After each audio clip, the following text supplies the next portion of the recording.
The heavy scent of lilies choked the air, masking the metallic tang of blood.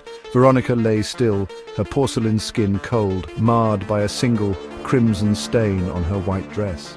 Her eyes, usually sparkling with life, stared vacantly at the ornate ceiling. Her twin, Vivian, stood frozen in the doorway, a silent scream trapped in her throat. Veronica, the bolder twin, the life of the party, was gone, snatched away by an unknown assailant, leaving Vivian alone in a world that seemed to crack and crumble around her. The police swarmed the manor, their voices a dull drone as Vivian retreated into her grief. Days bled into weeks, the vibrant colours of summer fading into the muted tones of autumn. One evening, as Vivian stared at their reflection in the antique mirror, a chilling thought flickered in her mind. Driven by a desperate need to keep a part of Veronica alive, Vivian decided to do the unthinkable. She would become Veronica.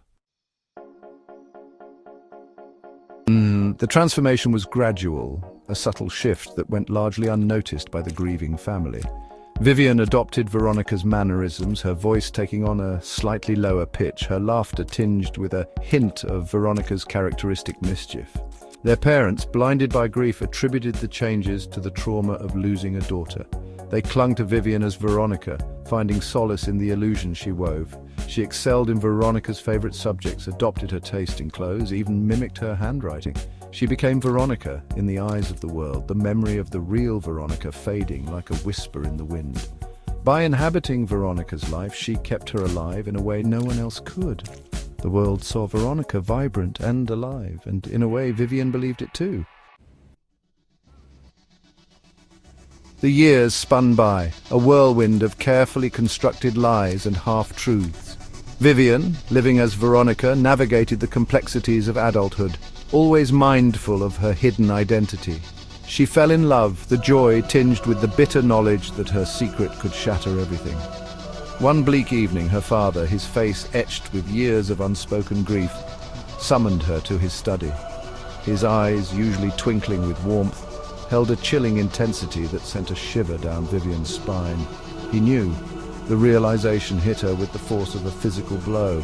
"I know what happened, Veronica," he said, his voice a low, gravelly whisper. Instead, her father did something utterly unexpected. He smiled, a sad, weary smile, and said, "Your secret is safe with me."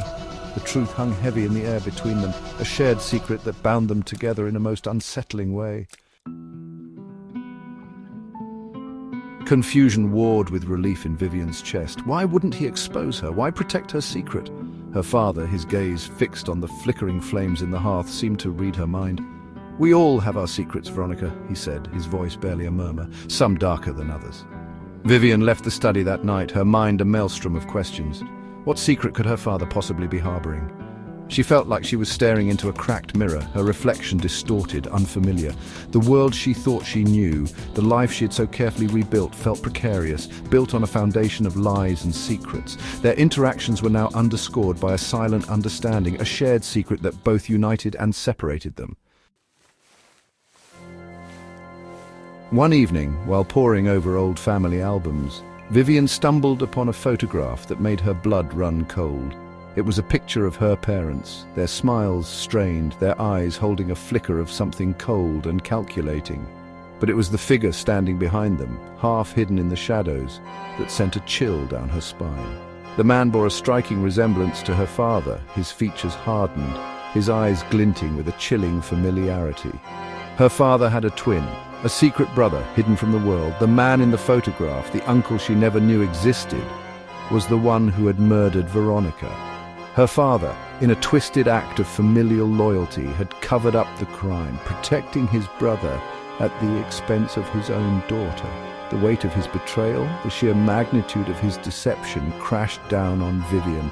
The world she thought she knew, the family she believed in, was nothing but a carefully constructed illusion held together by lies, deceit, and blood. Vivian now understood the haunted look in her father's eyes, the weight he carried. He was not a protector but a conspirator, bound to his brother by blood and a terrible secret.